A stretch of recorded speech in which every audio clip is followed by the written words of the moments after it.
Press the buttons. It's live now, so well, hello. I was going to wave, but waving doesn't work while I'm doing this, so I'll just sit quietly and keep my hands to myself. Good evening, everybody. I'm Chris from Gross Models, and I've been playing with a new software thing, so you might notice I look a little bit different to normal. He's got less hair. Yes, I've had a haircut. No. Anyway, good evening. It's Thursday, so welcome to an evening with the gang, or an evening with me and Fox, because that's the only ones that are here at the moment. You never know who's going to be joining us later. You never know. We'll find out. Hopefully somebody will, because otherwise it would just be me and Fox talking to each other, and we'll get distracted and talk about Elite or something. Or yeah, we'll just be having a normal, regular conversation. We'll wait for Ted to turn up and press buttons. Yeah. But so with me this evening we have Fox, or Fox's hands. You need a hands. Hey everyone. I just realised that if you're doing just hands and I'm doing just fake face, then it doesn't matter who we could be anybody. My name's Mavis Beacon and I teach typing. Hey everyone, it is Fox from Model Making Guru here. Hello. Who's next? That's about it, really. What have you been doing this week, Fox? Yeah, still standing my Cesabi. Yeah, I was watching you do some of that. Was it last night? Yes. Well, I've not done a lot today because I was feeling a bit under the weather today, so I've not done a lot of work today. So I've gone back to some sanding now. But yes, I'm still going through my sanding. Last night was one of your patron exclusive things, wasn't it? So not everybody could watch it. Yes. But I've got through one of these in its entirety full. I've got through that much of this one, and I still have that much left to do. So yeah, he's come along to keep an eye on you and make sure you're doing it properly now, because we have George. George has arrived. Hello, George. What am I looking at? It's Fox's hands. Don't worry about it. You need a hands. I meant more of that Fox thing. No, that's Fox's hands. Yeah, that's my hands. Yeah. Chris has turned into a fuzzbutt. Not fuzzbutt. I can tell you it's not fuzzbutt. It's what's it called? I hang about. I find it. It's called Fluffo. Stupid name. Fluffo. Fluffo is his name, and he's not calling it fuzzbutt. It's very happy. So evening, George. I see you're wearing a hoodie. Yeah, I got it. Look, I even wore a curved hat for fun. Got a curved hat on as well, blimey. Hang on, I didn't. Oh, is ever so slight ducking on that, Bill. We appreciate this. Yeah. I wanted one week where I wasn't giving grief the whole show, so We'll still give grief about something, no doubt. We wouldn't give you grief, would we, George? We wouldn't do that, would we? We have a Wild Dave has appeared as well. Butcher that model. Hello, Dave. Hello. Hello. Hey, Dave. Hey.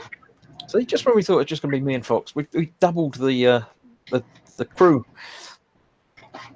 It's a population explosion. Population explosion, indeed. I see my wife's in chat saying we've talked about the excess hair. It can't be time to make a cup of tea yet, can it? No, she's moaning that I've got too much hair now. Apparently. Yeah, you look like you need a shave. So I'll just I'll change my my avatar to one that has less hair. Oh God, that's creepy. You know why this one scares me? Because it's in different directions, which is technically accurate, Chris, but I don't like it. It's too different. I can't. But this will keep my wife happier because she likes owls. That's not an owl. It's the spawn of Satan. It's not an owl. It's owl-like.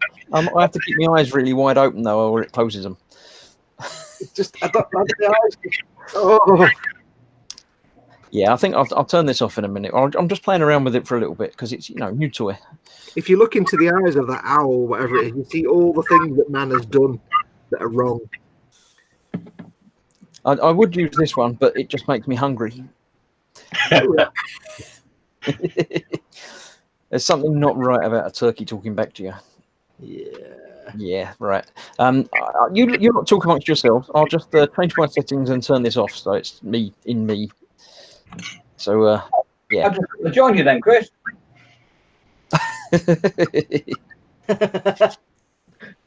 Let me turn my camera back to my camera. Are you back, Chris? Hello. Oh no, no, go back to the fuzzbutt.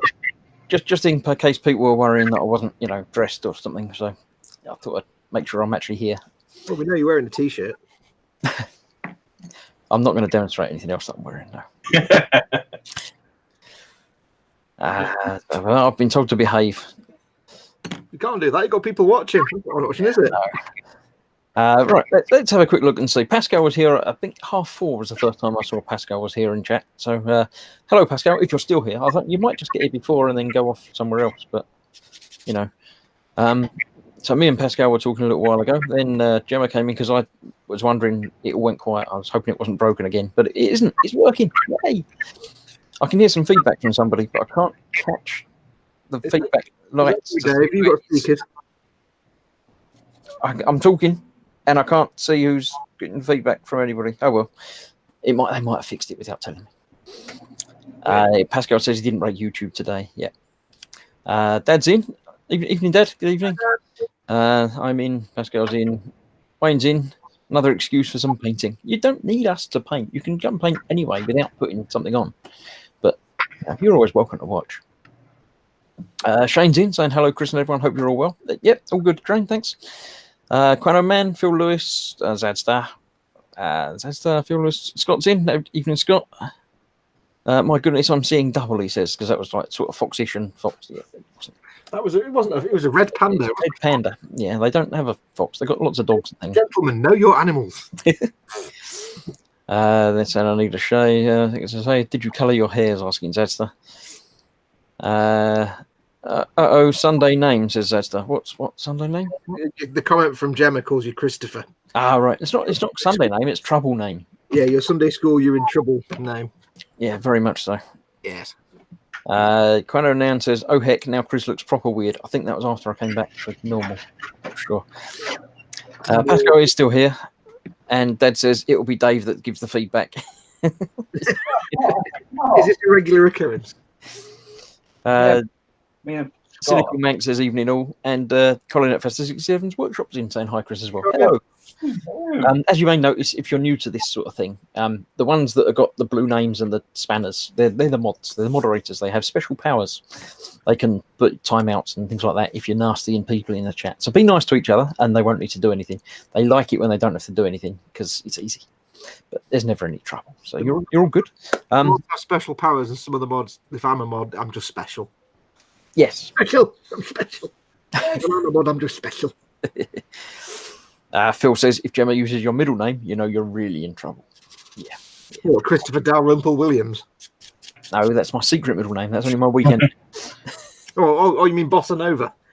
Bossa Nova? Christopher Bossa Nova Williams. No. I've decided that's your middle name now. It's not.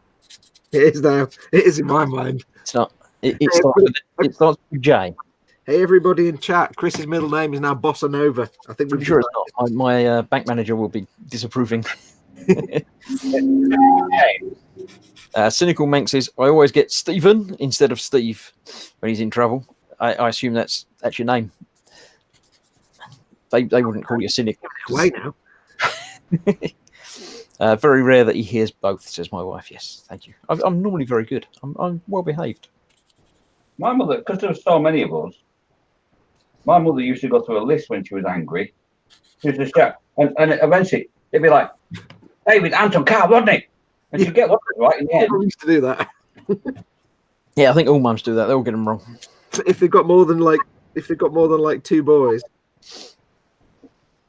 which is normally a sign of disaster anyway. But yeah, David, Paul, John, Carl. What? Oh, yeah. Quano Man says it starts with a J. Is it Gemma? No. Julian.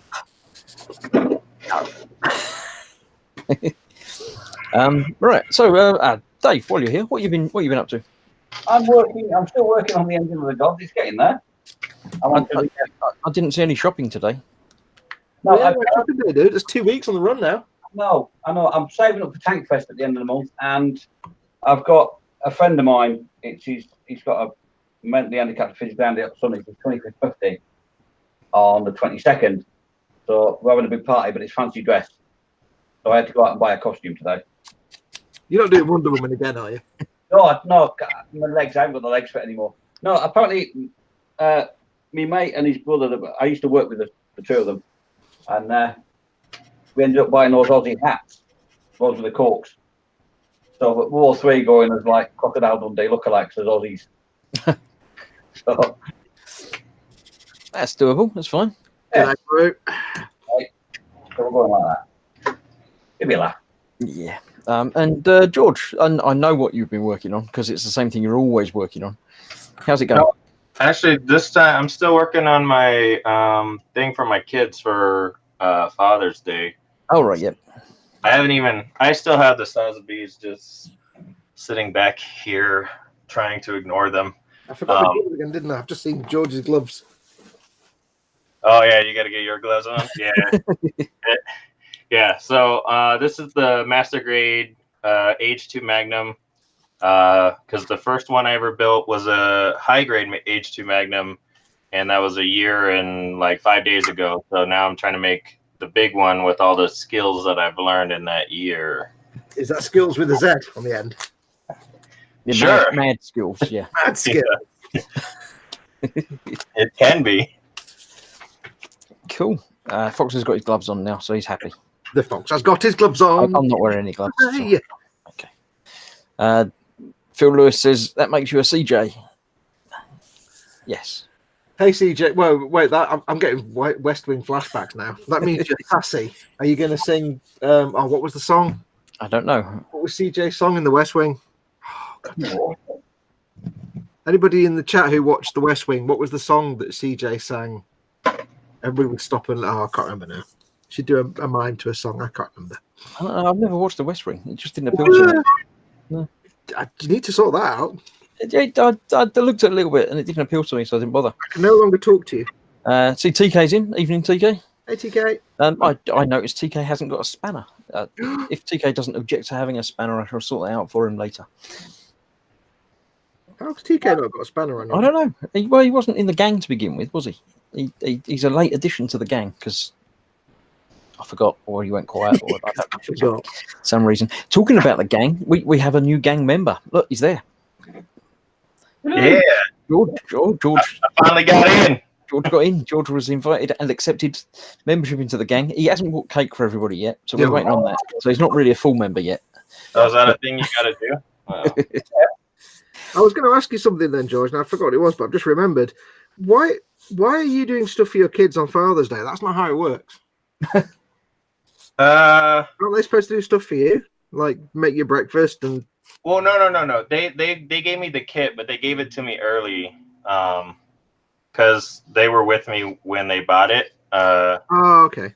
And then so it's my Father's Day kit. It's for me. They don't. I mean, we all watch the show together, but yeah, I just want to have it done by Father's Day so I can actually start the Sotheby's. Oh, I thought you were like building it for the kids. It was like you're not supposed to give them gifts. No, they have tons of their own.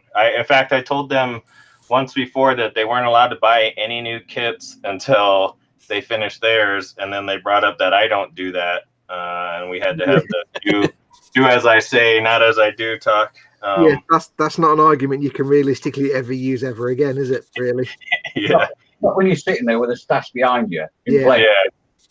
So they have their own stashes that are about 10 now. So I think that's enough to kind of pump the brakes and say, all right, we're done buying them for a little while. No. How well has that worked in your case, George? Okay, so let me tell you this. Yesterday, I was driving home. I had an interview at a place that launches rockets, and Ooh.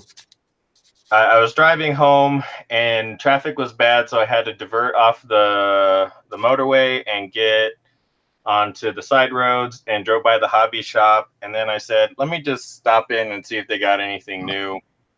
And then as I was sitting there looking at the kits, I said, like, why do I keep doing this? And somehow managed to convince myself to walk out without buying anything. Wow. I feel sad that I didn't buy anything, but I also would feel more sad if I bought something. So I don't understand how that could have happened, to be honest. I don't understand how the mechanics... That's impressive. I mean, I can go into a shop and not buy stuff and come back out, but I hear it is rare. yeah. Can I just point out as well how you matter-of-factly and nonchalantly said, and then instantly sort of brushed it away. He said, "Yeah, I just had an interview at a place that launches rockets," and then went on to less important matters, as if nothing had been said. I mean, well, I don't want to jinx it, but if I get it, then my actual title will be rocket scientist. So I'm about that. Whoa. Yeah, Dude. Nice. He will probably be then one of the few people that got a comic strip I did many years ago, which I won't tell you what it is, but nobody ever got it. And it only had one line. I don't know. Was that the one about brain science or something? No, it was the one where the main character goes to rocket dying sciencery, and I'll have to show it to you.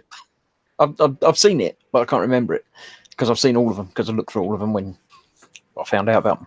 It was basically a one-panel strip, and it's obviously a rocketry company, and the guy stood there with a form in his hand, and the guy at the counter saying, "No, you really do," but nobody got it. Right, TK, I think I live on air made you a moderator, so when next time you type something, see if you got a spanner. And let's see, Stuart Rose is in. He says, "Hi guys, has anyone done the Bandai Boba Fett?" I haven't. I've done a couple of the Bandai Stormtroopers and things, which are very similar, obviously different armor and pieces and things. Dave has. I think Paul at Team Neptune Creed to the Through has, but that one, I would expect that one. Yes. Yes, it's very nice. Fantastic. Tony at Helgen 3.5 did it as well. He filmed it, I think. Yeah. Was it Tony? Was it Tony? No. Tony or Will might have done it. Was it Will or was it Tony? I can't remember now. I don't know, they might both have done it. But yeah, there'll be someone's done it. Yeah. Oh, Dave's done it. He says it's very nice, but he doesn't know where it is. He's lost it. It's only 1/12, so it's like a foot tall. So I don't know. Right. Yeah. Colin says Tony did it. Quano Man says I've done the Fett as well. Phil Lewis is confused. He says, "How can buying a kit make you sad? Buying kits is happiness." Yeah, but then when you put them in here, you know, there's a good quote from Fight Club where he says the things you own end up owning you, and that I think that's kind of where I'm at now. Where now I feel obligated. You know, right now I want to go play Elder Scrolls, the new expansion Elsewhere. But I got all these models to build and the group build, and so I can't do that. I have to do this, and then I don't feel as happy as I would if I was just doing this because I wanted to. Yeah, so, but you've got too many to not build. You have to build, or you'll not have time to build them all. Yeah. Well, that's the trick. That's what I learned with video games. So I used to think that I needed to beat all my video games before I got new video games, and then I bought something like 300 all at once because someone was selling their whole collection. And then I realized that I would never beat them all, and that freed me to just get whatever video games I wanted whenever I wanted, because now I already knew I had too many. And I think I'm almost there with Gundams, where I know I have too many that in my lifetime I won't be able to finish them all, so that'll free me to buy whichever ones I want whenever I want, so long as I have the money, of course. You know you're actually buying stuff that you're never going to build. Yeah.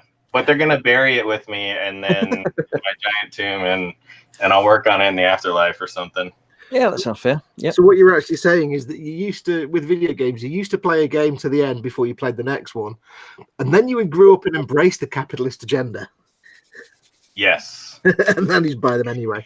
And now I don't have to worry if I never finish them. You know? Well, you just play open world games, which you're never going to finish anyway. Yeah, that's very true. Yeah, you just can't finish them. So yeah, TK has a spanner. So look after yourselves. TK's now a mod. Yep. Dad says Tony done it. Oh, and Dave's found it. There we go. Oh, Colin's answered my question. He says that CJ in the West Wing sang The Jackal.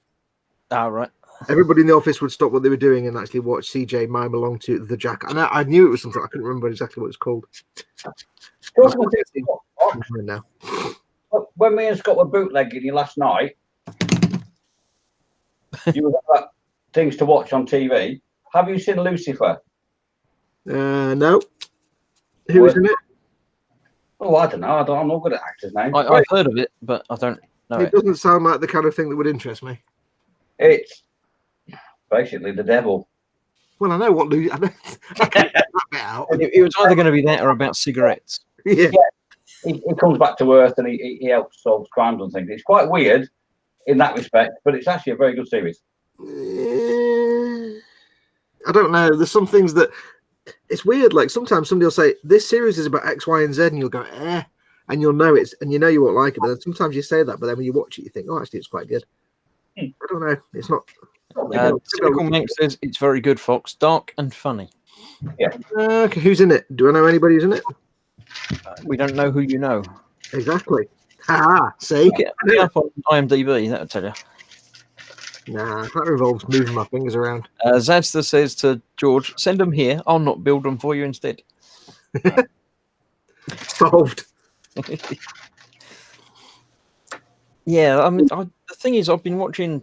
I was watching that The Mentalist, which I do recommend. It's very good. It's and every week or every couple of weeks, a face would pop up and it'd be like, "I know you from somewhere," because obviously they do. So it's a bit like watching DS9 or Next Generation, then. Yeah, pretty much. They do like 7 seasons of these things, so they're going to have guest actors, and a lot of the guest actors are like jobbing actors that just do bit parts in other things. It's like, I know you from something, but I can't quite place what it is. So if it's on Prime, it's quite handy. You got that X-ray thing they do. You can just click on the screen and it gives you a list of the actors down the side, and you think, oh yeah, it's them from that. Or I've got to say, one of the most fun things about watching any of the Next Gen DS9 or Voyager is waiting for the actor that played Dr. Jutrell in Voyager. I can't remember any of the other characters he played, but that one stuck for some reason. But he's in it so many times as different characters. Dr. Jutrell.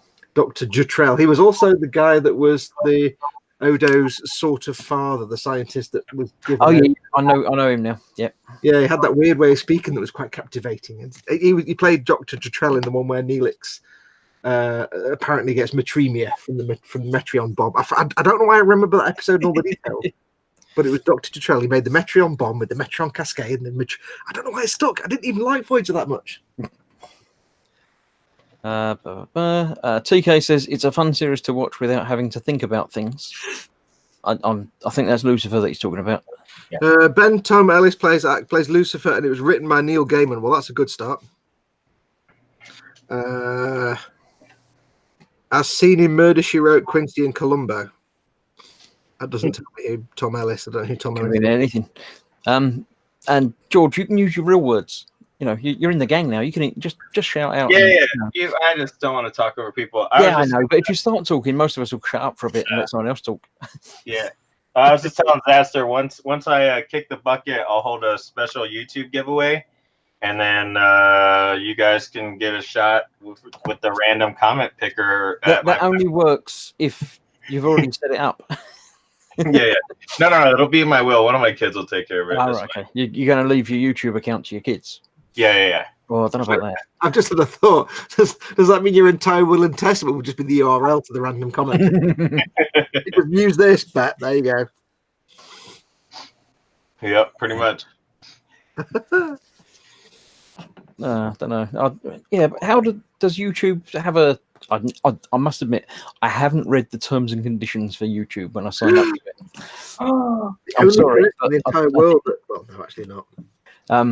I don't know if I'm meant to, already have given away my firstborn, or I didn't read them. It could be anything. But I know there's a thing going through about iTunes accounts in that you're not allowed to pass them on to anyone. So if you buy loads of music on iTunes, once you're dead, nobody can access it legally. It's all gone. It's the same for everything. It's the same for everything. So for my Amazon Music library and... Yeah, for most things. I was reading the thing on one of the Gawker websites. I can't remember which one it was. It might have been Kotaku. I don't know.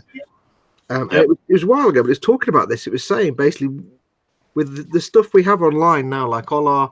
Not just like collections of digital stuff like music and things like that, but all the accounts we've got, all the things we've built up over the years, our libraries of stuff. What happens to them?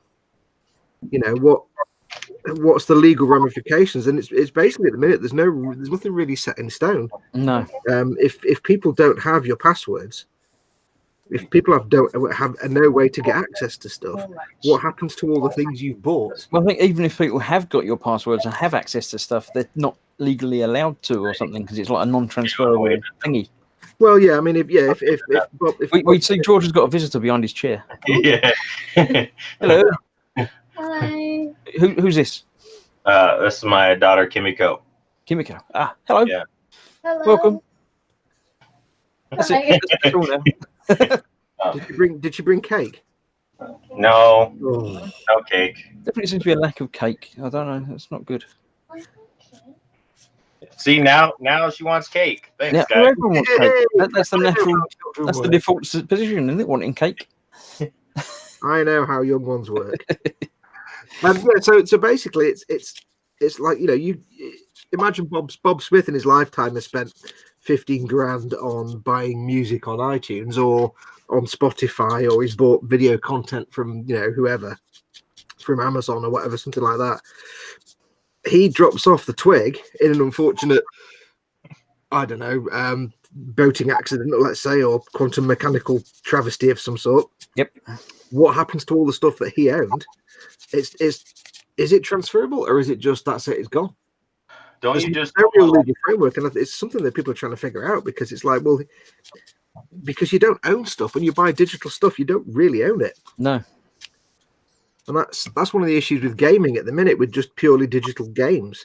Like, you know, you buy your Destiny 2 or whatever, and you buy it on digital download from Xbox or PlayStation or from Steam. You don't own it, and if those servers go offline and if Bungie go out of business, bye. Look at, you know, people that look at the Telltale games when they went under. All their games are just going off the stores now. They're just gone. If you've still got it, you've got it, but that's it. As games are removed from libraries, you lose your digital purchases. Yeah. I know a few years back it became big news because some celebrity was asking these questions. Ooh. But it's going to be when a celebrity or something dies that has a huge library that it will then become a court case and fighting for passing it down or whatever, and that's when it will become whatever it becomes. Yeah.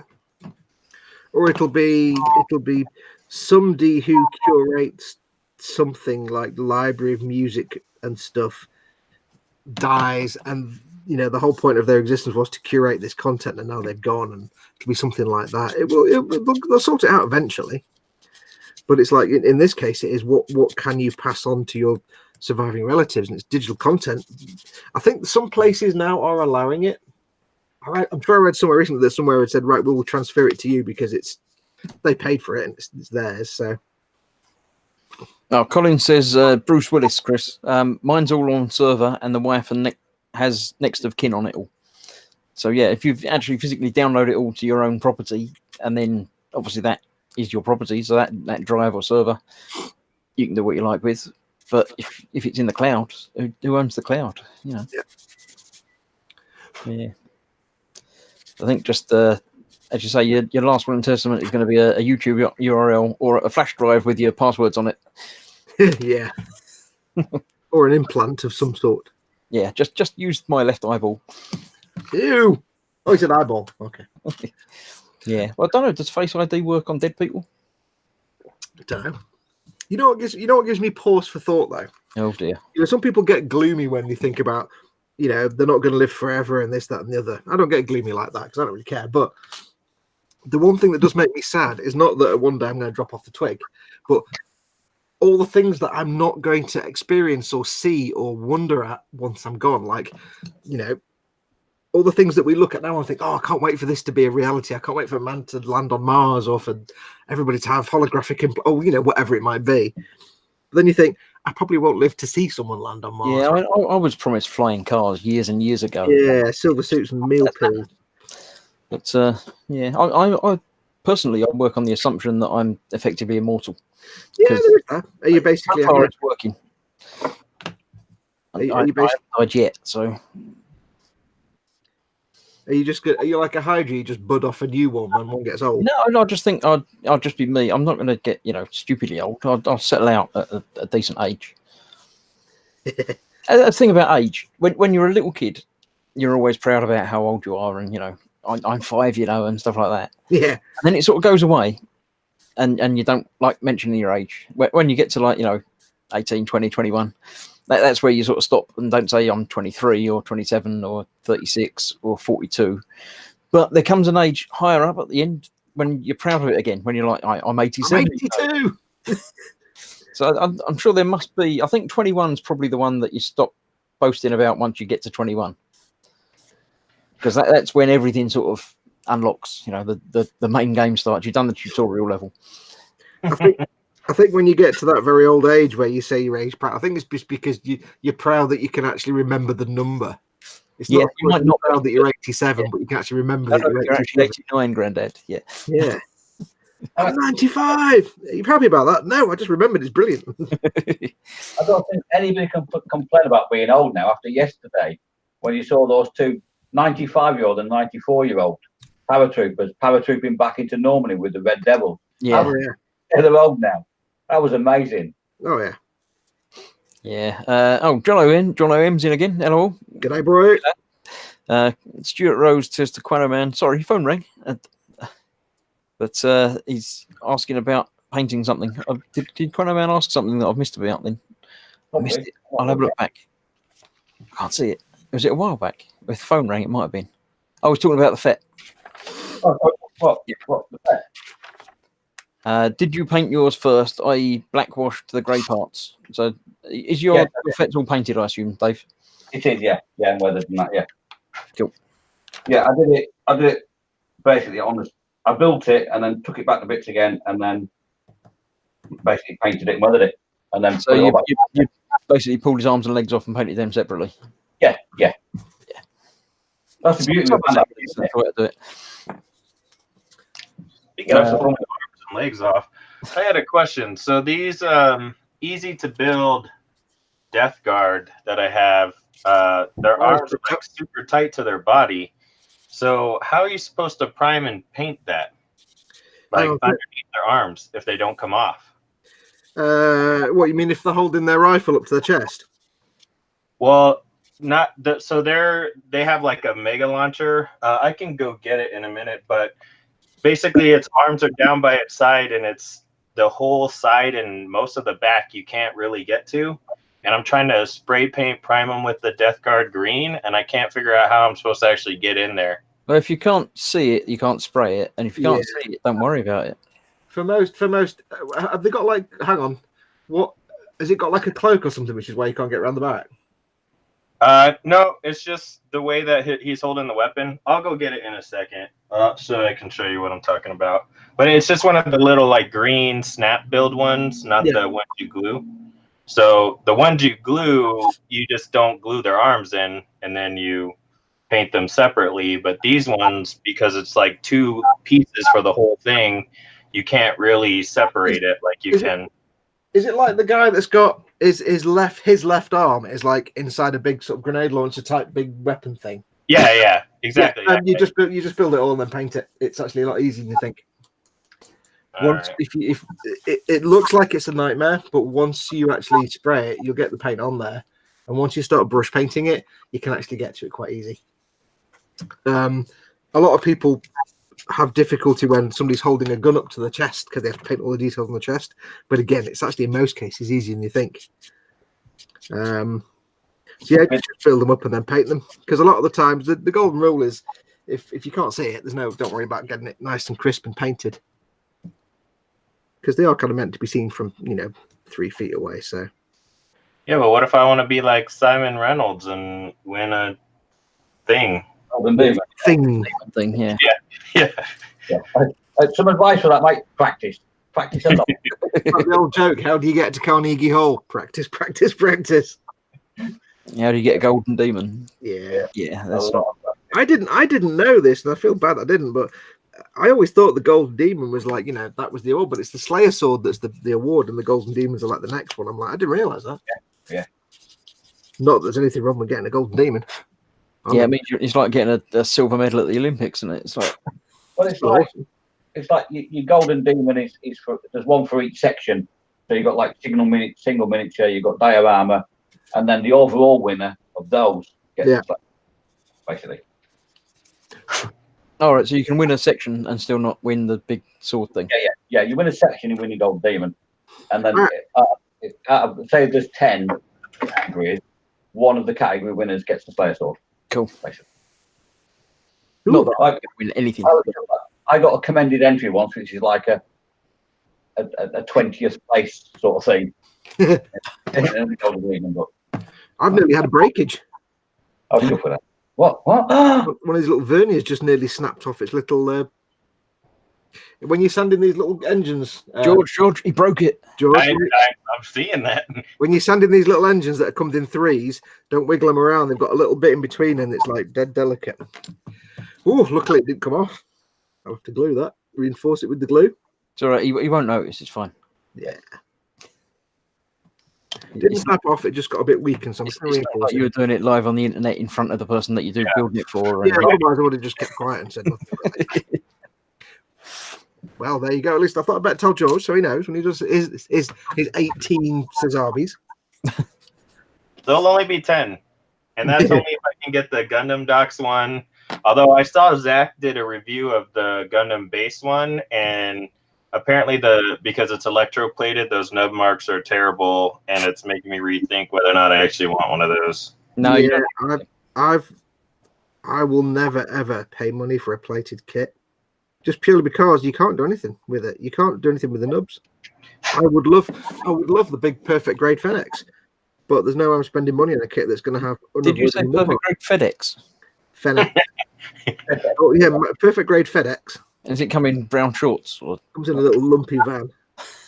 But it's basically almost it's beautiful. It's gold plated, but not actual gold. All the armor. You know the unicorn, don't you, Chris? Yes, the one with the spike on the head.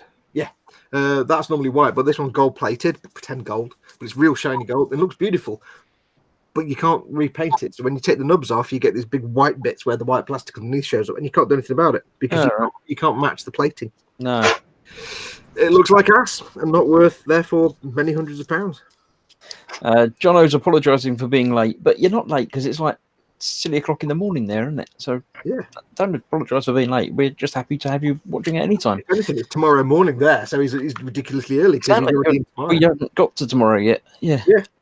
Stuart says, well, I never thought I'd be doing this, so now I'm doing my Boba Fett while watching and listening to you lot. Gentlemen, do your Boba Fetts. Yeah. Walker says, sorry, George, the leg broke in half and I'm using blue tack to glue it back. Yeah, sorry, George, all the parts broken. I can't build it now. Yeah, you did only want half one back. It's battle damage, honest. That's what it is. Yeah. It doesn't really matter because it's the thruster bell, so it as long as even if it snapped off, when you put it in place, it will It's kind still of going to be in the right place. It's not load bearing or it's not a load bearing piece or anything like that. No, it's just like a little piece of plastic that joins two thrusters together, but they lock into place anyway on their individual little pegs. So even if it snapped off, you just put it back together again when you put them in place. So I did notice you scribing panel lines in there, but they're not there already. No, I was because I had to sand it. I was just scribing. Oh, right. So when you weakened it off a little bit. You soften them a little bit. Okay. I'm going to go off because I'm going to get food. No problem. Thank you, Dave. See you at some point. What food are you getting? Food. Yeah. What food? I don't know. You know the rules. You know the rules, Dave. You can't just say food. What's on your bed in your belly? Still the ending of the god, and whatever she farts in bed is just cooked. Pot noodles. Yay. Good night. See you, Dave. Yeah. Tiger Tank 2's in. Yeah. Hello, Dad. In fact, what about the rest of us? You're just talking amongst yourselves in chat, not worrying about us. We're here, actually looking pretty for you on camera and stuff. Yeah, So we do wallpaper. yeah. No, if you want to look pretty, Chris, you know what you have to do. You have to go fuzzy.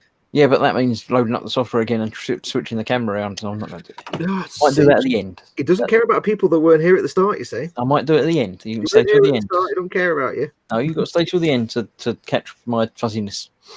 I've got to tell you, George, as well. Yeah, I'm sitting here sanding these little yellow thruster bells, and like a tool, I'm thinking, why am I bothering to get them all nice and neat? This is the inside of the yellow bit that you're never going to see because it goes inside the grey thruster bell.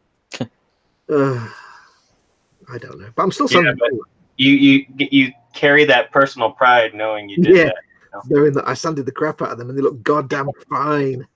You can take pictures of them as you really up close personal pictures while it's in there and say, look at that. Yeah. Yeah. Walter says, I'm not sure I want to see your fuzziness. Fuzzbutt. What was I? Not Fuzzbutt. Fizzgeek. Dark Crystal. There's a new Dark Crystal coming out. Oh yes, I saw that. A trailer for that for the series. A prequel to the original Dark Crystal film, which was in the early 80s, I want to say. Yeah, early to mid 80s, wasn't it? Yeah. I'm liking the fact that they're still using puppetry. It's still Jim Henson, but they're still using puppets. Yep. Yeah. When they could have gone CGI and made it up, but no, they're still doing puppets. It's like, yes. Absolutely. So yeah, that's going to be quite interesting. For some reason, I've got the theme tune I've got in my head is not that, but I've got the theme tune from what was that series where they had the series with the people and the things. No, doing the Jim Henson one with the things underground and the little dudes that made things. Oh, Fraggle Rock. Fraggle Rock, that's it. Fraggle Rock theme in my head. Yeah, with the name of the dog was. I don't know, but the old guy was called Uncle Traveling Matt. Traveling Matt was the one that travelled, funnily enough. Traveling Matt, I like that. Doozers were the little things that built things. Doozers, yeah. I'll tell you what, though, when I was at secondary school, we were in like the first or second year, I think, at secondary school when that came out, and all of us were stealing the little clear stirring rods from the chemistry lab to put it together and make doozer constructions. Walter says, I miss Fraggle Rock. Yeah. Our chemistry teacher used to say to us, he said, look, most boys come in here and they start like burning things in the Bunsen burner and stealing like the uranium. Why are you all just stealing the clear glass rods? We're like, you wouldn't understand. What were the name of the big things that lived in the garden that liked radishes? Was that the king and the queen or something? Yeah. I can't remember. I'm thinking goobers or something, not goobers. It might have been goobers. I don't know. A Sprockle in the Dutch version says to get Sprocket. Sprocket, that's it. Sprocket. Jono's got a question for you, George. But anyone is welcome, he says. I'm heading to an RC model boat display this weekend. It's all 1/72nd scale, Naval Club display. Would you like some pictures in the Boom Hut or a personal Facebook page? Yes, is the answer to that. Yes. The Boom Hut's all great for radio control and anything. They'll take anything. If ever you're wondering about posting stuff in the Boom Hut, the answer is always yes. But, yeah, as long as it's not political or racist or yeah. The basic golden rule is if it's about model making or creative craft in any form, it goes in the Boom Hut. If it's geeky, you can put it in the Boom Hut. Like I put that thing about if it's just weird nerd humor, you could like I did the thing with the dancing Russian ladies. That's nothing to do with model making. I mean, yeah, it's my group, but at the end of the day, that was just weird.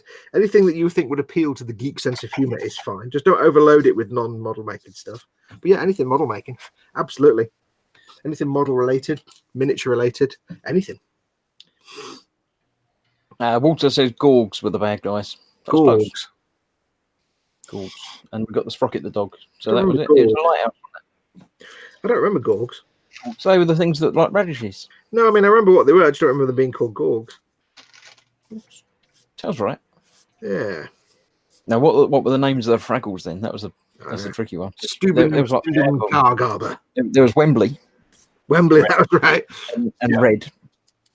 I did like the fact with Jim Henson stuff that sometimes a lot of the stuff he did was like with British co-productions.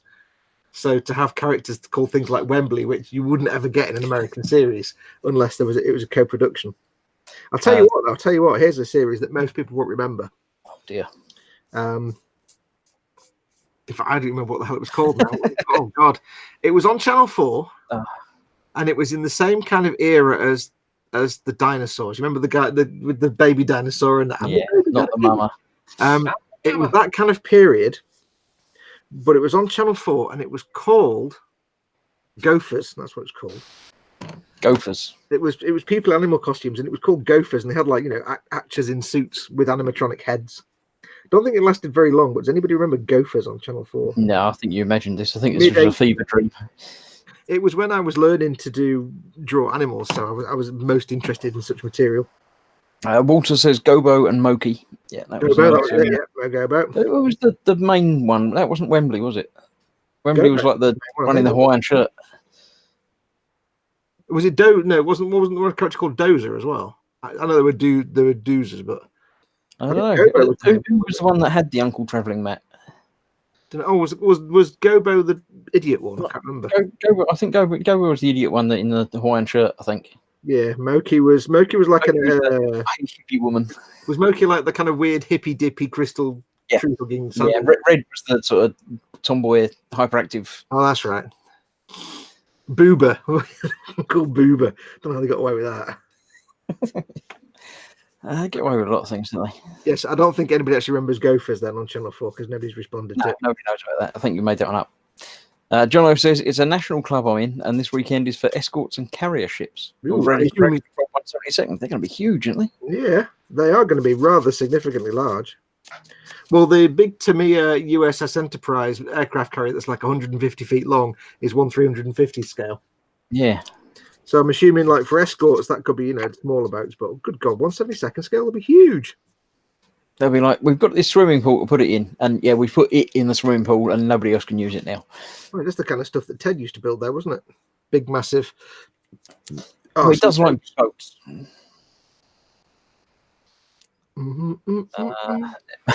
Walter says no. That must have been a bad trip night.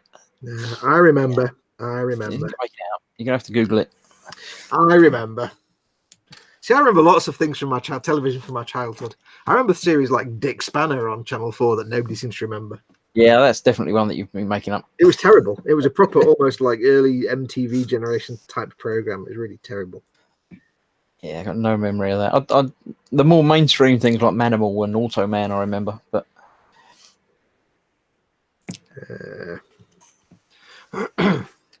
right. So, well, we've done everything. We're halfway through the show. So. What? Good God, I'd forgotten all about Manimal. Manimal, yeah. They only ran for like a season. God, there was some terrible TV out there. Yeah. Fox, did you ever watch Bagpuss? Says Quano Man. I grew up in the 1970s. That question doesn't need to be asked. It's kind of taken as read. If you grew up in the 1970s, you've watched all of the series. Yeah, and they were all pretty bad. Yeah, well, they were great when you were a kid. We came in at the end of sort of Andy Pandy and that sort of thing. That was before my time. No, well, Andy Pandy was a bit fey for me. I was like, that's just girly nonsense. I wouldn't watch that. But yeah, Bagpuss, all that kind of stuff. Of course we did. I tell you what, I used to love watching Ivor the Engine, right? But not because I liked Ivor the Engine. I couldn't give a damn about Ivor the Engine. I couldn't give a crap about the storyline or anything like that. I used to watch it for the drawings, for the style of artwork. Because was Ivor the Engine the one that had the dragon egg or something? There was a dragon. Was it a dragon in Ivor the Engine, or was it a dragon in something else that was done by the same people? I can't remember. No, I just remember there being some sort of train that had a dragon egg in the thing, and it hatched from it. It might have just been one episode. There was also some series. The same guy did one with a Viking of some sort, which had a dragon in it, I think. Probably. They probably just like drawing dragons. But yeah, no, I used to watch it purely to look at the drawings because it was all animated. It was like everything was drawn on card, then animated, a bit like the Paddington thing where there was a puppet, but everything else was hand drawn. Yeah. Because I used to like, when I was only about like 6 or 7, I used to like nick my dad's fountain pen and try and draw, because it looked very, if you go and look at it now, it looks very scratchy fountain pen drawing, like you've drawn it with the fountain. And it stayed with me for years, that style, drawing people like that. That's kind of one of the things that taught me how to draw. Things like that, and things like all the backgrounds and sets in the Paddington series. Again, I couldn't care about Paddington, but it was the artwork in the sets and stuff that fascinated me. John O says, yeah, they can get big. One of the destroyers is in 4 pieces, and yep, we run the display in the outside pool. It isn't used during the winter. Wow. Nice. Cynical Manx says, I always thought muffing the mule was a criminal offence. Zadster says there was the Soup Dragon too. Dragons were big in the 70s. That was in the Clangers. Yeah, it was the Clangers, wasn't it? Zadster says Nog in the Nog. I think that had a dragon in it. Yes, that's where I'm getting the dragon. Possibly, yeah. That was the Viking one, wasn't it? Here's a series. Who remembers, going forward 10 years, who remembers Vicky the Viking? No. Animated series in the same kind of era that we had Dogtanian and Belle and Sebastian. There was also Vicky the Viking. And I remember, if you look back on it now, it's fairly obvious that Vicky is a young lad. Is a young Viking boy. However, TK remembers Vicky the Viking. Not really a shock there. yeah. Hey, Vicky. But the thing is, right, it's fairly obvious now if you look back at Vicky was a boy, he was a kid, young kid. However, to mid-80s schoolboys, we were like, doesn't look like a girl. Because we heard the name Vicky and we didn't, we were rubbish like that. Remember, everybody got confused every time it became really obvious that Vicky was a boy and not a girl. Because like, but it's a girl, what? Don't get that. Yeah, no, I don't think. Yeah, I don't remember much about Vicky the Viking, but I remember Vicky the Viking. I remember Dogtanian and is it the Lost City of Gold something or other as well? Same sort of era. Oh god, yeah, thingy. I remember there's a character called Esteban. Esteban, was it Esteban and the Lost City of Gold or No, something? Someone of the Lost City of Gold or no, one of the characters was called Esteban, but Esteban. And the thing is, I remember like when I remember Dogtanian had like 430 episodes, and it went on for like 6 years. In reality, it only had like, there were 10. Yeah, there's like 15 episodes. Oh no, 20 episodes, and it had 2 seasons. And yet, it felt like because you used to watch it every week, or every day on BBC Children's TV, it'd be like there's hundreds of episodes. It goes on for years. yeah. That's all of these things. I mean, British made TV shows generally have very, very few episodes in a season. They'll have like 6 episodes in a season. Oh yeah. Whereas American obviously go for 24 normally now. But yeah.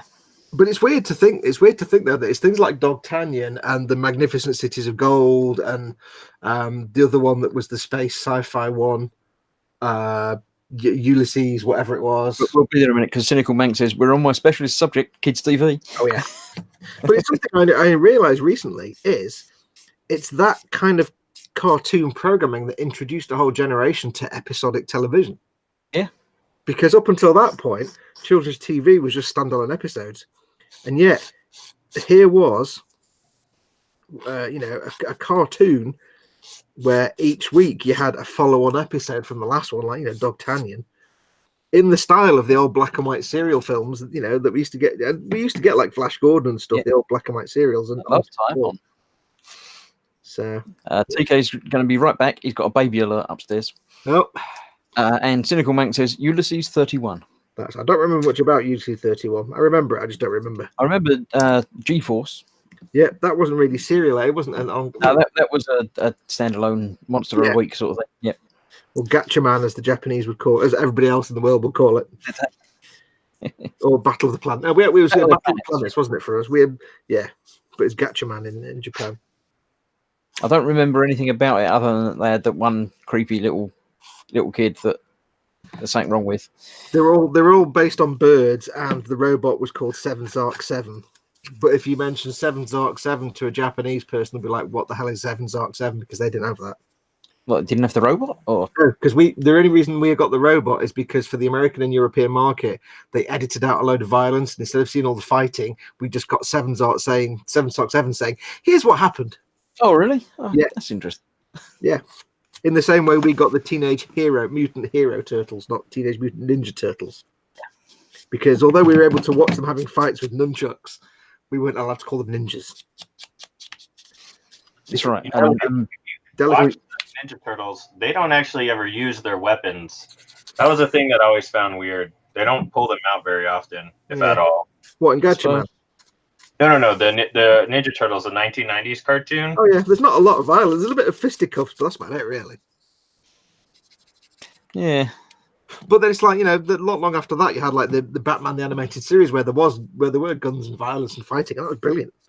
Well, I know there was trouble with what was it, the Mighty Morphin Power Rangers, because there were lots of kicking and stuff in that. That was people broke their legs jumping off sofas and. Yeah, but you know what, Diamond Awards. Yeah.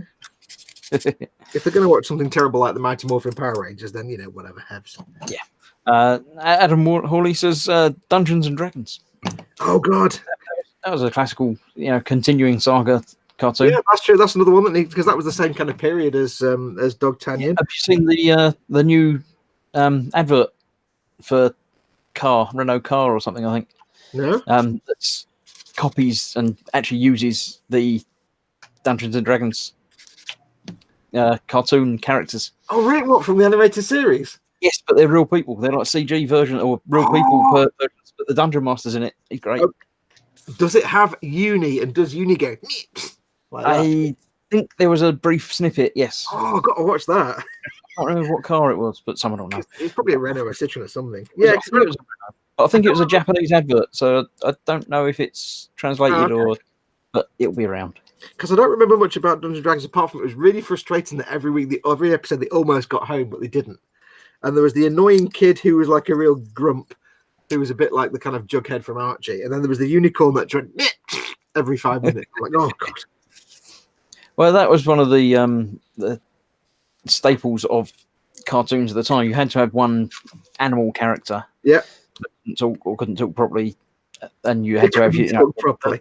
Well, you got like Snark in the Thundercats, and there was always something wrong with them. Cynical Man casts a question that pretty much everybody outside Japan probably wondered.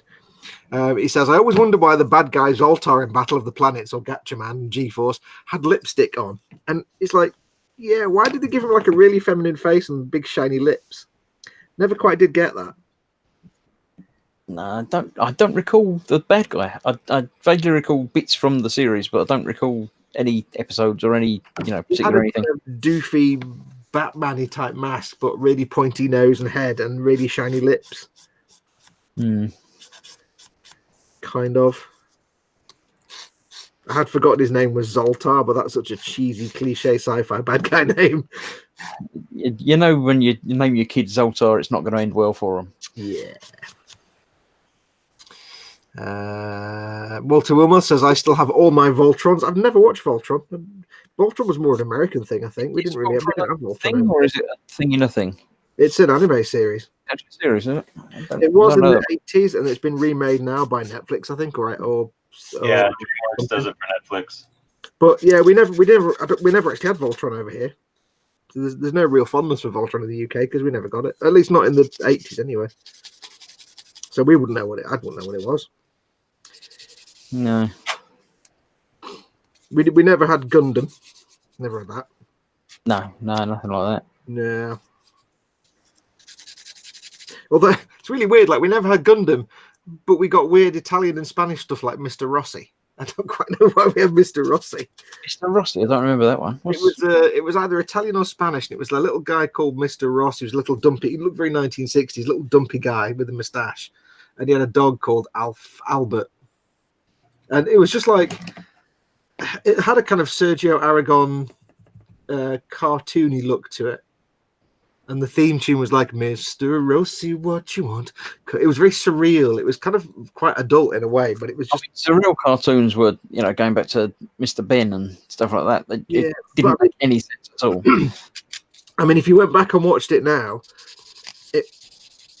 it wouldn't make any sense at all. Because even then I was thinking, this is Spanish, isn't it? This is Italian or something. I don't get it. Like Channel 4 used to shoot...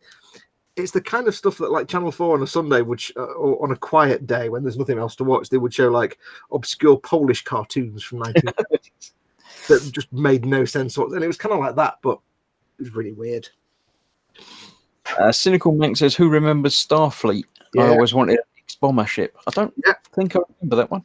Can I just point out that every series we mention, as soon as somebody mentions it, I get the theme tune in my head. I've now got Starfleet. It's everything there. It was puppets. It was a bit like Terrorhawks, but before Terrorhawks.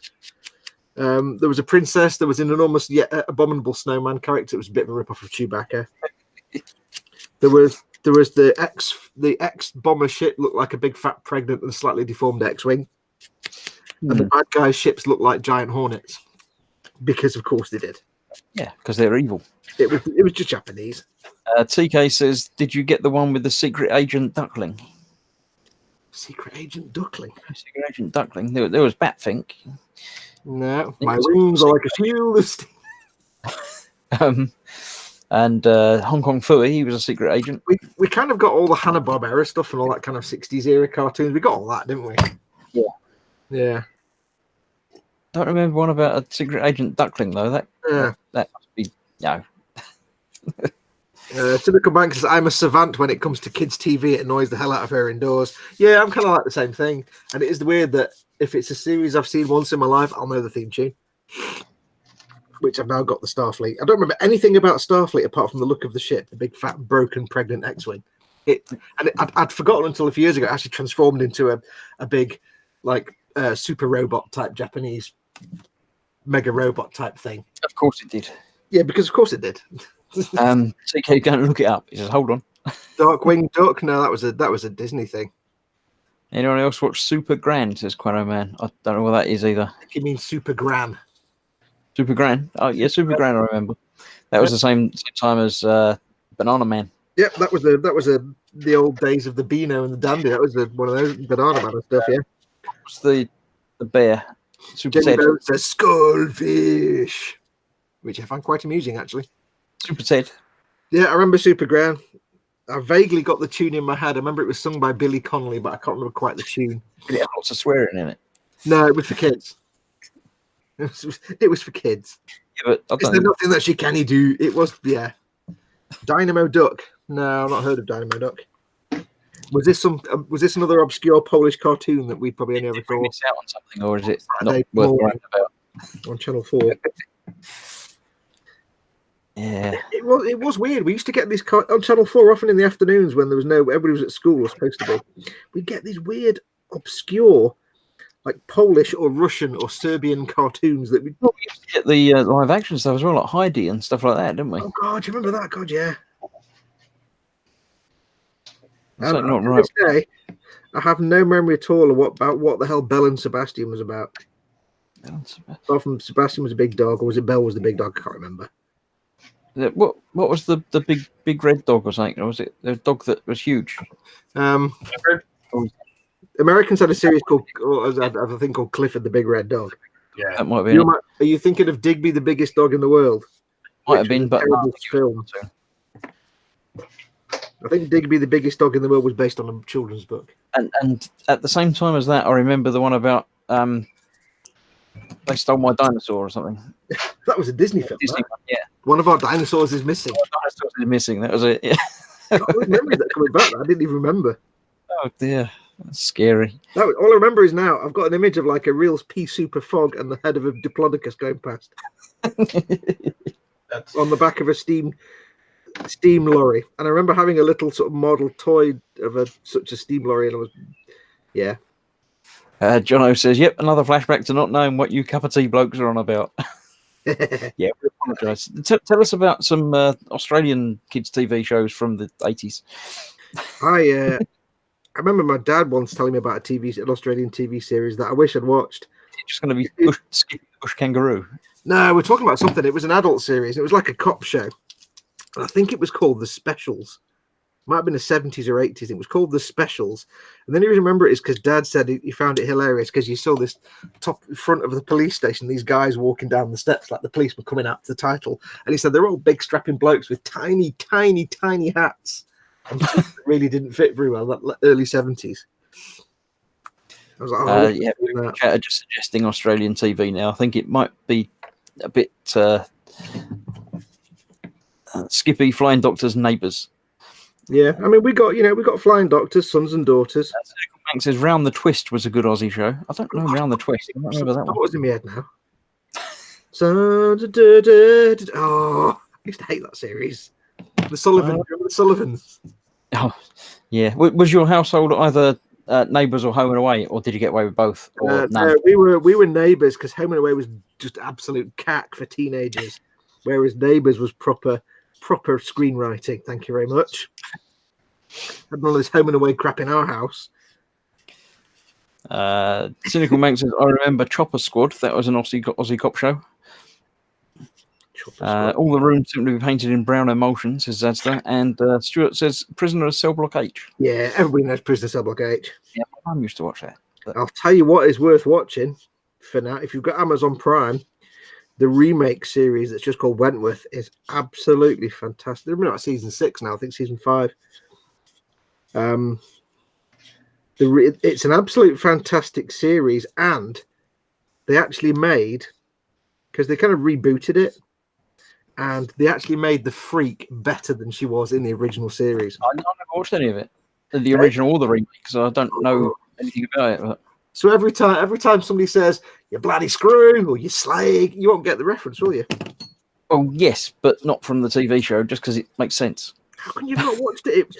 Business Obligate was like a massive British tradition in the 1990s. Cynical Mank says, Round the Twist had some kids in a lighthouse that weird stuff happened to. You don't have to star out stuff or any other words. In fact, in chat, you can use any language you like. It's not a problem. Yeah. Don't expect us to use them in real speaking loud talk. But monetization. So the chat, you can go swear to your heart's content. It's fine.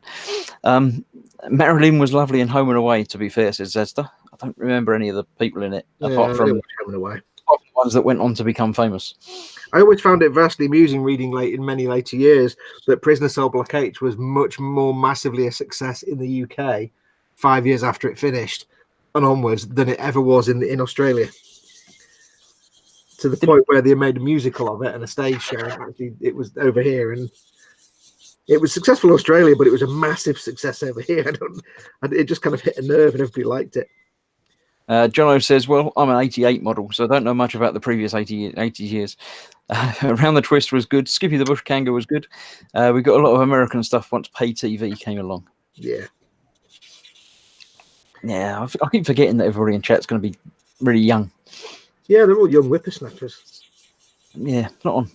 We're going to have to go outside and shout at clouds again, aren't we, Chris? My lawn. Running around with Mike Reed in the UK. Oh, God, Mike Reed, Jesus Christ. The thing, just to follow what you're saying, Chris, it's either people that are like half our age or it's people like George who are, I don't know, maybe not quite our age, but they look like about 22. Yeah. And Dad. Yeah. Oh, dear. So everyone in chat, what have you been doing during the week? I really haven't done anything. It shocked me when I realised that it was Thursday again, and it was like, wait a minute, Chris, it's Thursday, mate. But all of a sudden Thursday came around again, and I haven't done very much. So I've still got what I showed on the Monday E models thing, just the tank. I do need to do some more. Maybe tomorrow I might do some more. Clicking the right stick. Well, so you've got your big tanks on the go, haven't you, Chris? Tank on the go. I've got obviously The stick, push it down. the extra and the thing that's That's as a and when they great turn up. eyeball. Right?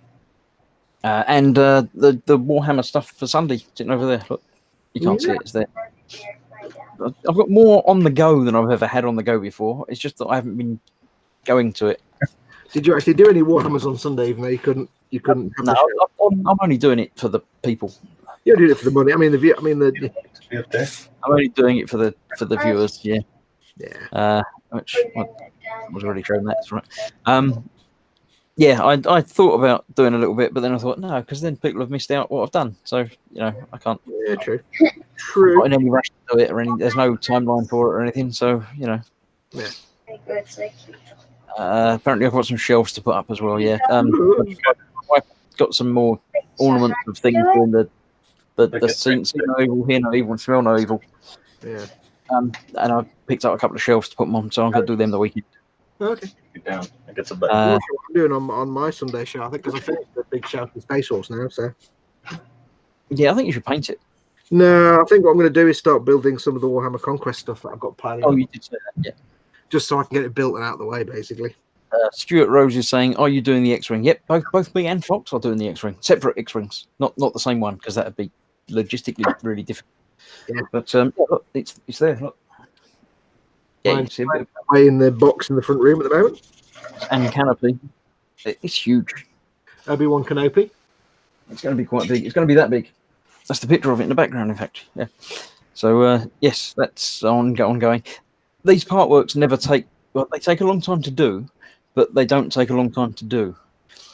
So when I get a delivery, the X-wing seems to be 2 a month for the first 6 or 7 months, and then 4 a month. Oh wow, that's a bit rubbish. I think it's because it hasn't actually launched yet.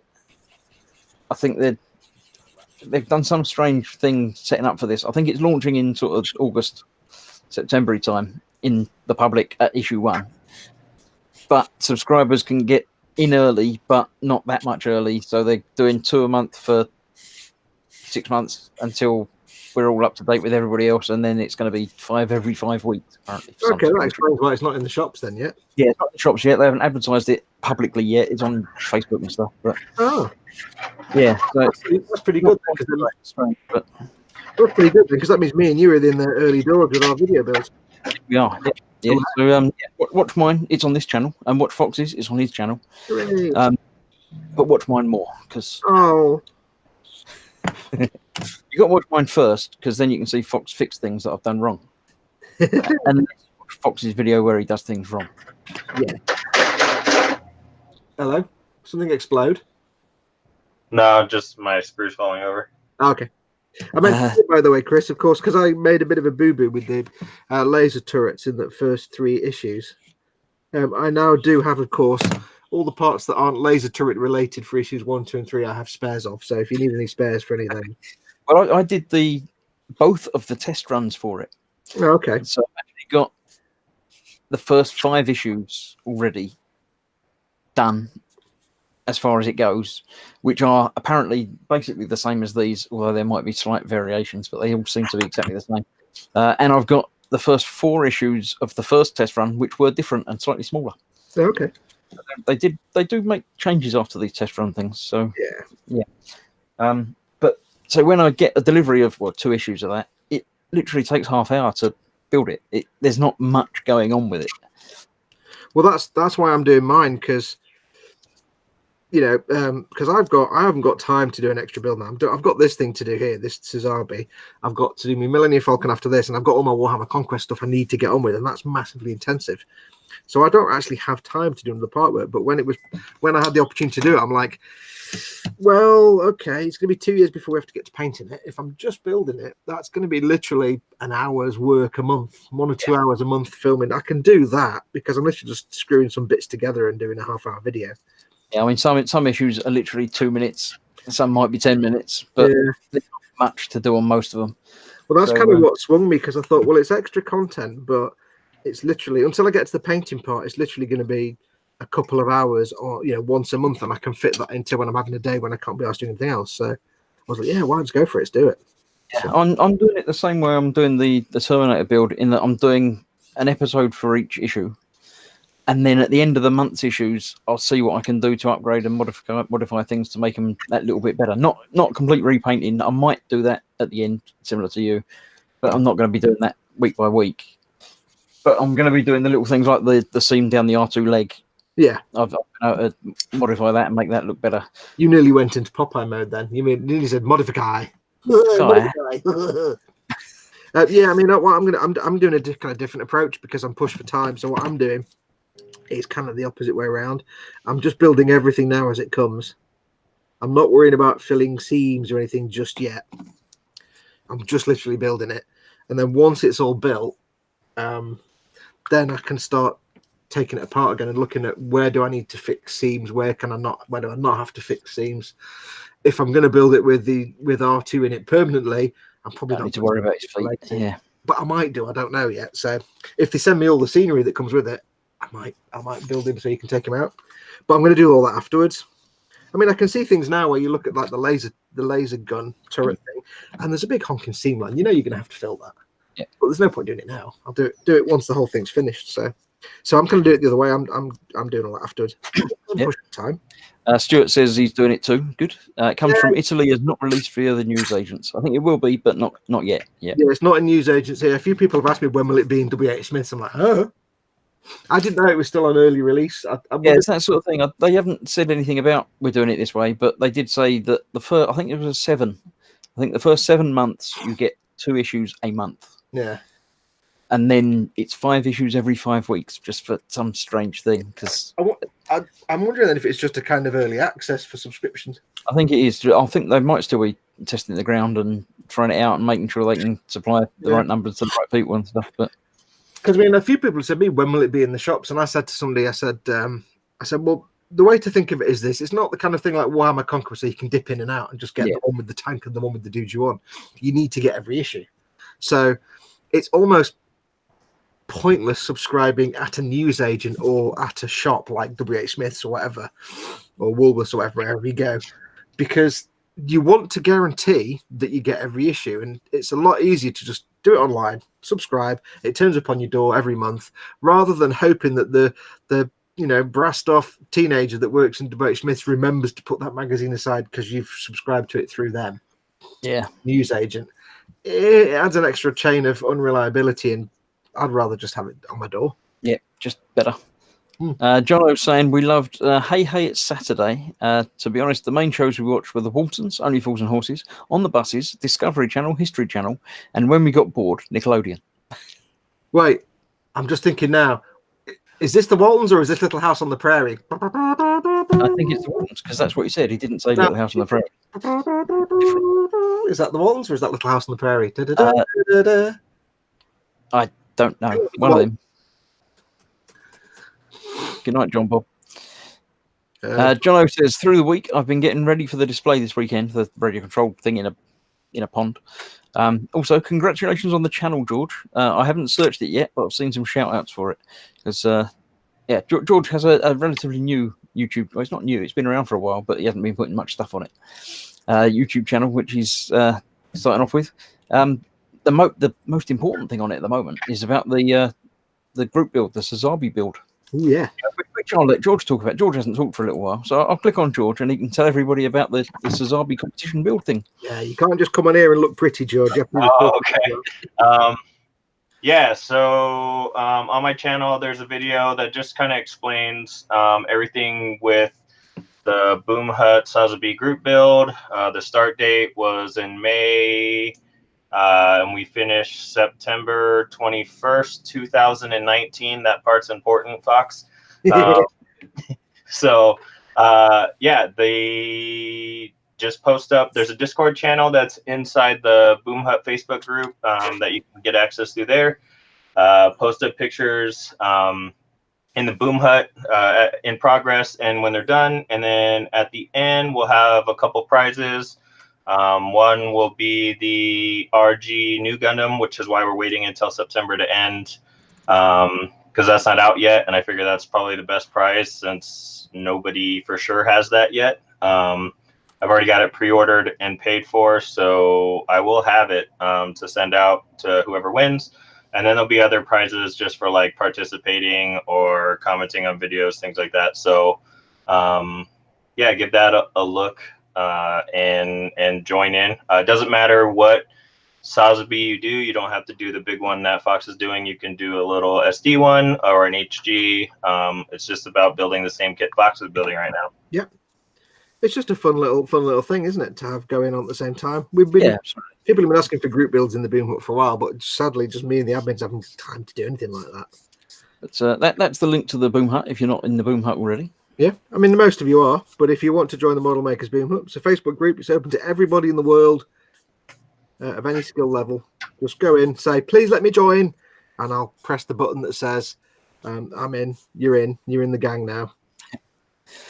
Adam says, what do you think about the loose finger solution on the Terminator? Will you be completing the build? Yes, I'll be completing it because I'm 10% of the way through, so there's no point in stopping.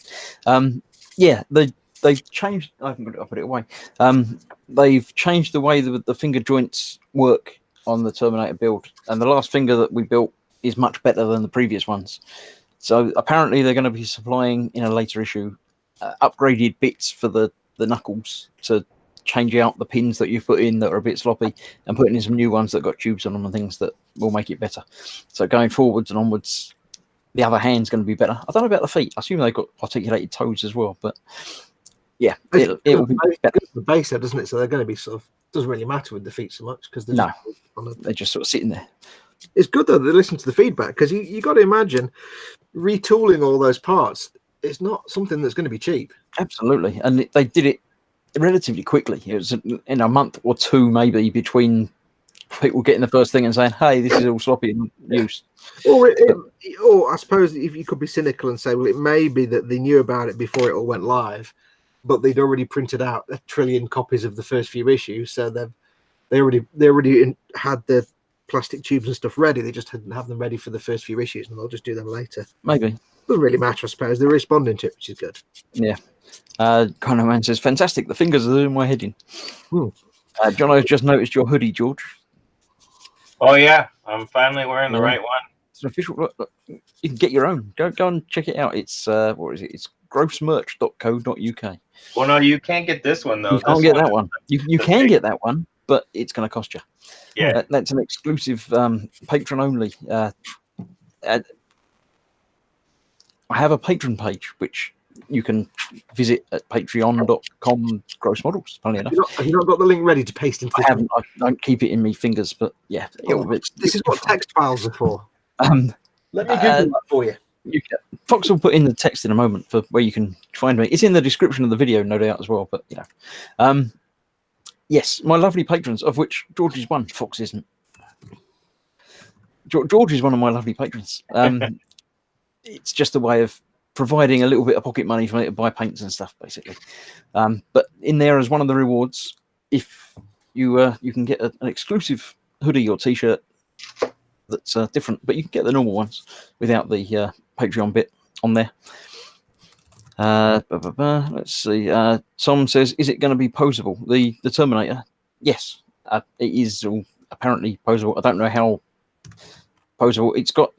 It's supported by a sort of bracket sort of thing at the back that it sort of hangs on, as far as we can tell from pictures and stuff, because it's not physically possible for it to support its own weight, because it's really heavy. I mean, it's only some of it's metal, a lot of it's plastic, but even the weight of the arm, half an arm, is quite substantial.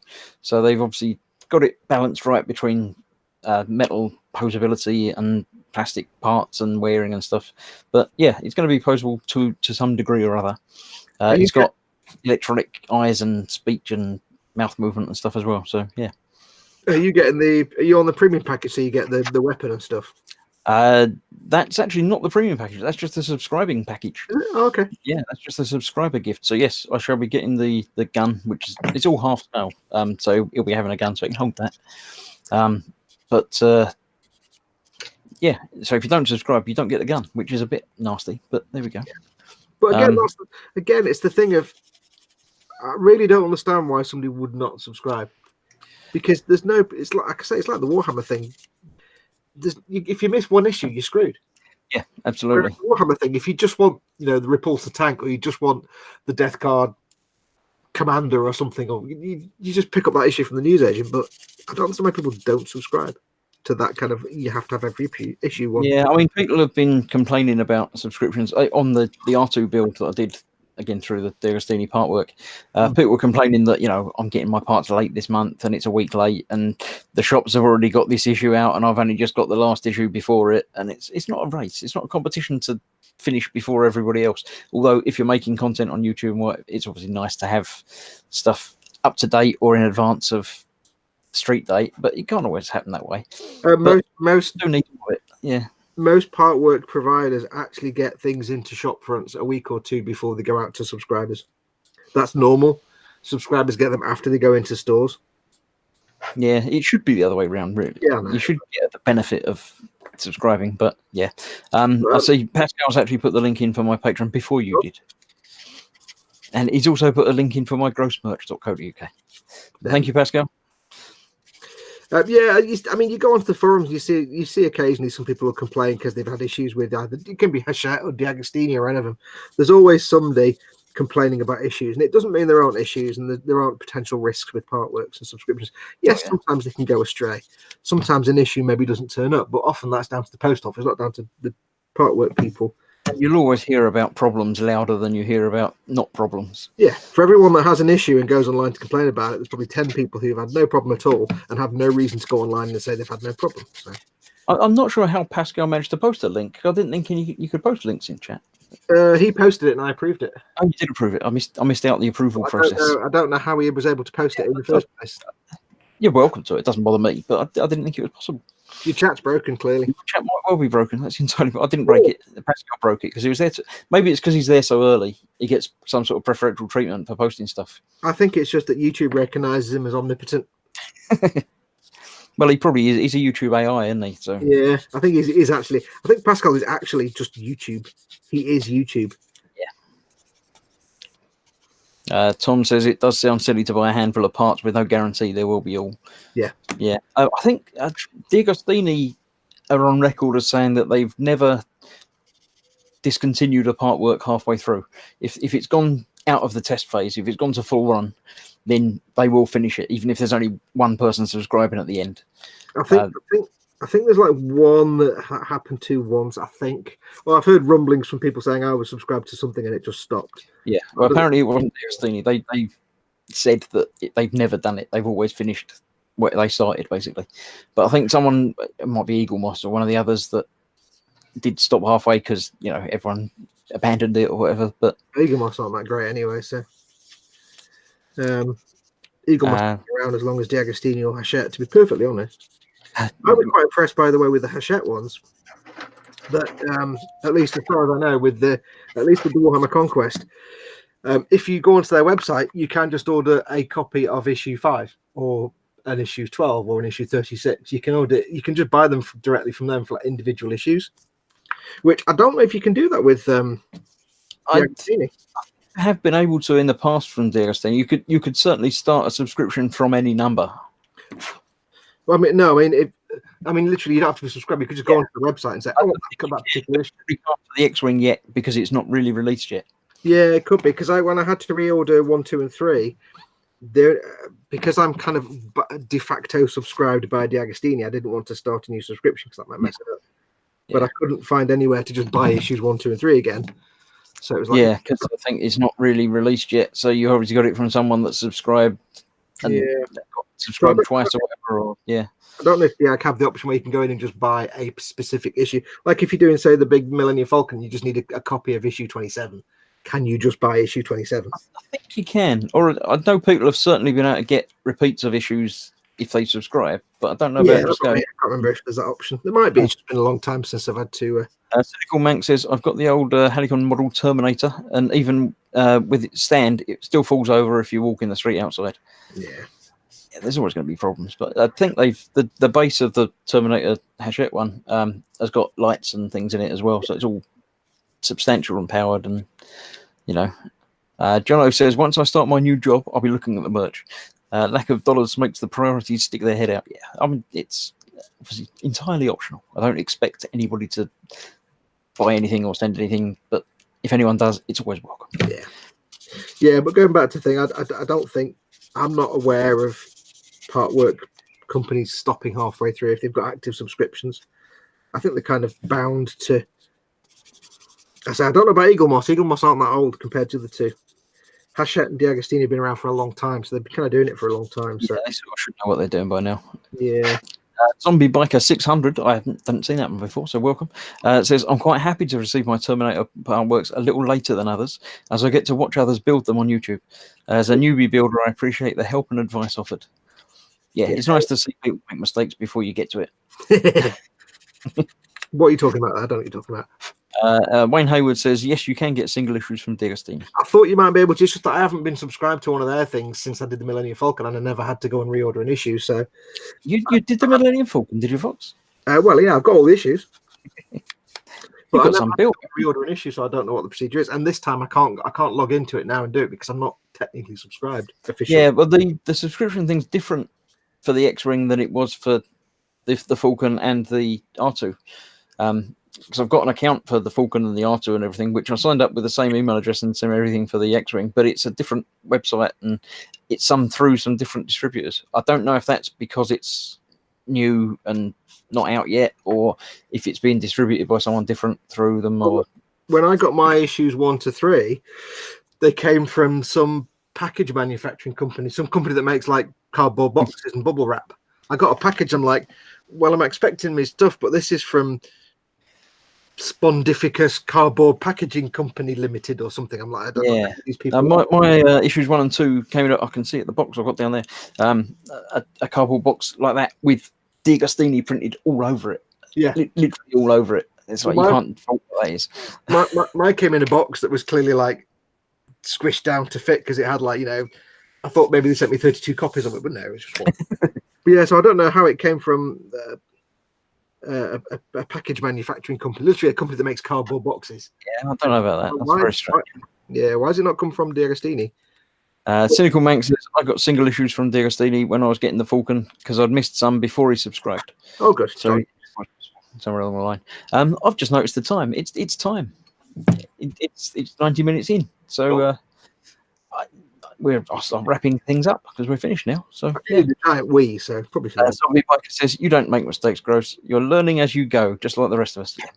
Yeah. I make deliberate mistakes to highlight what can go wrong, so I can demonstrate how to recover from them. Yeah, you don't make mistakes. You let me do them first, and then you do yours seamlessly and get away with it. Exactly. Well, on that third issue, we'll see who gets, because I should be getting issue 3 and 4 at some point. Yeah. I wonder if that will be before you get your issue, whatever they're going to send you, 4, 5, and 6, or 4. I don't know. I had issue 1, 2, and 3, but again through some random. Yeah, that was a couple of weeks after I've got issues 1 and 2. So 3 would be along that sort of time now. So I don't know because, like I say, if I go on the website, I'm not an active subscriber because I'm not paying for it. So I don't know who is sending. I don't know who is sending. As far as the only contact I've had is with the little company in Spain that does PR for D'Agostini. So I don't know who's sending them to me. it's just But it's great. I don't mind. Tom says, "Oh, watch Good Omens.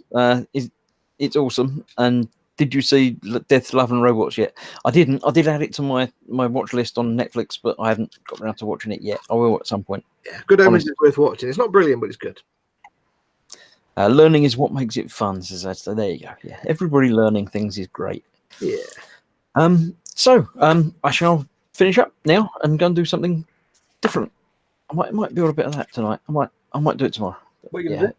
Bit of the tank. I've got to put the gun bits on the front and do other things on the tank at some point. You say that what you're really going to do is go and play some Elite now, aren't you? There is a possibility that there may be some spaceships in my near future, but thank you both for joining me, and thank the ones that were joining me and went off. Like Dave, it's just Dave, wasn't it? Yeah. George, anything to say in parting? Nothing worth nothing worth listening to. Well, thanks for joining us anyway. Yeah, thank you. We'll no doubt see you again next week. Yep. And Fox, he's got fingers. He's typing stuff. You need hands. Yes, pleasure. Absolute pleasure. Nice to be back. And me.